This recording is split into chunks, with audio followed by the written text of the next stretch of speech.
Did we not get sold as slave men and slave women in the 1600s?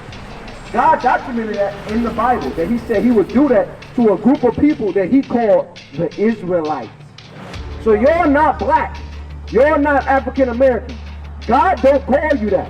He don't call you none of those terms, the Gentile. God don't call you a Gentile either. He calls you an Israelite.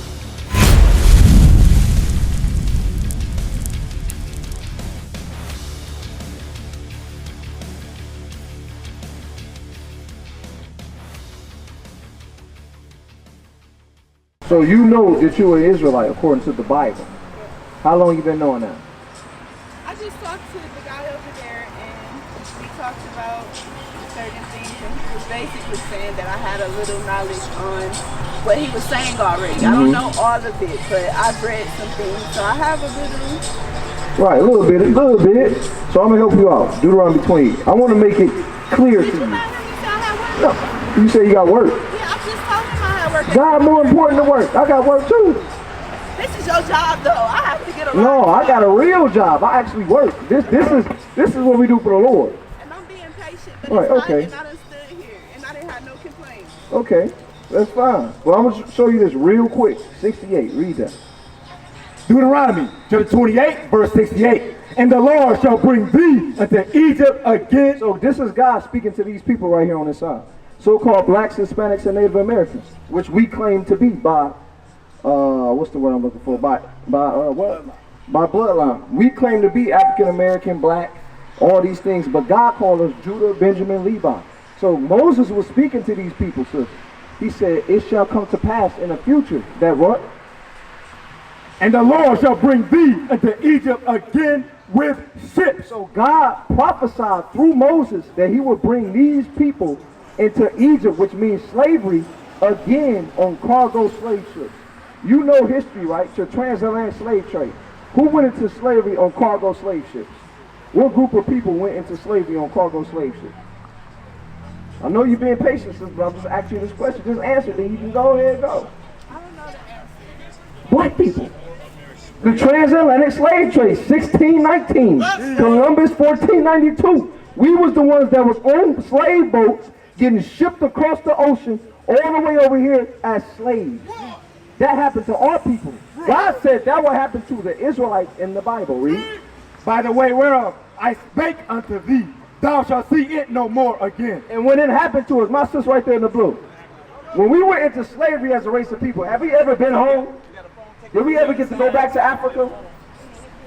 Do we ever get to go back to anywhere in Africa where we belong as a race of people? No, we have not, right? So God said, it will come to pass, read. And there you should be sold unto your enemies. When we got off them slave boats, was we not sold to our enemies? Who is our enemy? Let me ask y'all that. Who is our enemy? Because a lot of black people don't know who our real enemies are. Who is our enemy? Who is this? Who put us in slavery? Who put shackles of iron on us? Who raped our mothers? Who raped our fathers? Why are you walking away now? Who did it to us? Because this is not Jesus the Christ. This is not God. This is not the Savior of the Bible. Who did those things to us? The white man did. When the hardcore truth come out, then we got to run. Because we don't want to acknowledge the fact that God called this same man that put us in slavery our enemies. He never called him our friend. He said, these people that will do this to you, they will be your enemies. This is why the KKK was prevalent in killing black people. Because they knew who their enemies were. This is why they had black codes set up. This is why they had gentrification going on. This is why they had redlining going on in our neighborhoods. This is why when the black man went to the military over there in Iraq and over there in Afghanistan, where is that at in the 50s and 60s? Where is that at? Vietnam. When black men was going over there in Vietnam, what was they doing? What was the white man doing to the men? They were shooting them down. They was killing them. Because the white man understands, these people are my enemy. How could you kill a man that was fighting on the same team as you to fight for America, and they still shoot you down and you in their military? Read it again. And thou shalt see it no more again. So we never seen our homeland again. We never seen Jerusalem ever again. Read. And there you should be sold unto your enemy. And then when we got off the slave boat, what's going on right here on these signs? We got sold to our enemies. We got sold. We got put on a slave auction block and we got sold. We got sold to Mississippi. We got sold to Tennessee. We got sold to Georgia. We got sold all over the Americas because we disobeyed God's laws and commandments. We went against what God told us to do. God told us to love ourselves. We said, no, I'm going to hate my brother. I'm going to hate my enemies. I'm going to hate my neighbor. But I'm going to love my enemies. The white man, oh yeah, I'm going to love him. Oh yeah, white Jesus, no problem. I'll bow down and worship every Sunday. The God of the Bible, oh no, I can't do that. He looked too much like me and I hate myself. That's the mentality we have as a people. Read. For buying men and buying women. My sister that's listening, did we not get sold as slave men and slave women in the 1600s? God documented that in the Bible, that he said he would do that to a group of people that he called the Israelites. So you're not black. You're not African American. God don't call you that. He don't call you none of those terms, a Gentile. God don't call you a Gentile either. He calls you an Israelite. You are one of his hard-headed sons and daughters that disobeyed what he told us to do. Therefore, he allowed this to happen to us as a people. We don't. And no man shall buy you. And God said when he shipped us off in slavery, no man will be able to come and buy us. Meaning what? In the Bible, when you read Leviticus 25th chapter, you were able to buy your brother out of bondage. So let's say that you fell on hard times, right? And you started to work for somebody else.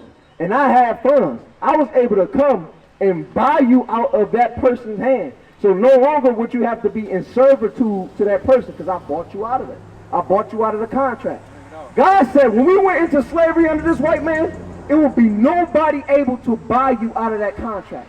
You will be stuck here as a slave. That's why you look, 400 years later, where we at? We still in America. 500 years later, where the Hispanics at?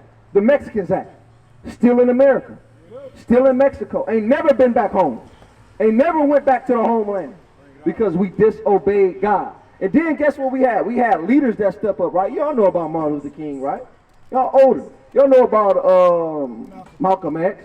Y'all know about Gabriel Prosper. Y'all know about Nat Turner. Medgar Evers. All these people that stood up and tried to fight for black people's rights, right? Did they succeed?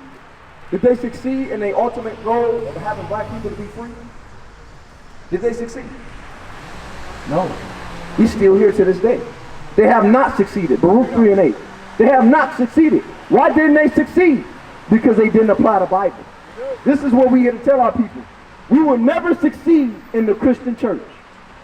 This is the poison that they put in our minds to make us never learn about the true God of the Bible. Because this man right here, he says it's okay to be a homosexual. Back in the day, wasn't that frowned upon? You couldn't be in a church and say, oh, I'm a flaming faggot. That's what I'm gonna just tell the truth. That's what they are. I'm a flaming faggot and I can sit in the church and clap my tambourine and I'm gonna be saved. Was that possible back in the day? But in this generation, no, in this generation, they do it. You got homosexual pastors today, so you gotta get on that internet.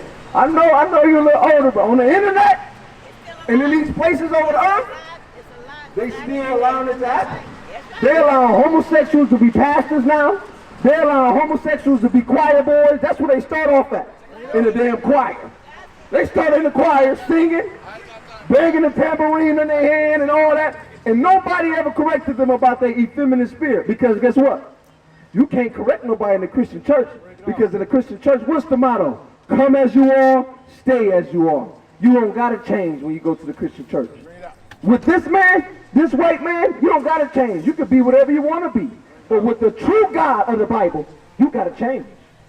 You smoke cigarettes, God said you can't defile your temple. You got to stop smoking cigarettes.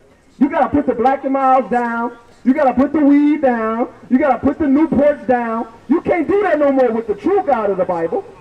But with this man, oh, you can do whatever you want. You're going to get the kingdom. Read that, Baruch 3 and 8. Baruch chapter 3, verse 8. Behold, we are yet this day in our captivity. So what did God say about the so-called blacks, Hispanics, and Native Americans? He said, yet, to this day, We still in our captivity. We still slaves. I know we think we free because we get to go to every grocery store and corner store and Walmart and Target. You get to take your car and go through the polls and go to Chicago and go to Georgia and go to Mississippi, and you think you're free. You're just free to go plantation to plantation. That's it. You're not free. Try to leave this country without a passport. Can you do that? No. Can you do that? No. What they gonna do to you? They're gonna arrest you. You're gonna be right back here. They're gonna ship you back, just like how they shipped your forefathers in slavery. That's what's gonna happen. Read. Where thou hast scattered us for a reproach and a curse. So why did God put this over here? For a reproach and a curse. What this look like to y'all? This looks like a reproach, and this looks like a curse. God's prophecies came to pass. He told us if we disobeyed his laws, he would do this to us, and guess what? He did it. We didn't believe that God would do this to us. We thought we was mightier than God, smarter than God. We thought that we had God in the trick bag. God said, oh, I got you. Just wait. Read on. And to be subject to payment. And guess what? What are we subject to here? We subject to bills, to payments. Everybody, you hear black people and black women saying, what? I'm a king. I'm a queen. A king and a queen ain't subject to no payment. So how's we kings and queens? We got to pay rent. Rent due on the first. That was yesterday, wasn't it? Wasn't rent due? Didn't y'all have to pay rent? Wouldn't the light bills due? Didn't y'all have to go get groceries? Didn't y'all got to pay the car insurance? The car note? These things is payments that we subject to. The other nations are supposed to be providing and giving us the substances that they work hard to get. Because we're supposed to be in the rulership and power. But now we pay them taxes. Their faces is on the dollar bills now. All because of what? We didn't want to obey God's commandments. We wanted to do our own thing. This was God was speaking to the Israelites. That's how I know. Y'all are the Israelites of the Bible. It's no other people that's going through this but us. Read on. According to all the iniquities of our fathers, which departed from the Lord our God. So why did God do this to us? Because we did what to God? Let's see if y'all listen. What did we do to God that caused God to do this to us? How did we betray God? What did we do? We sinned. We sinned. We sinned against God. That's betrayal to the Lord.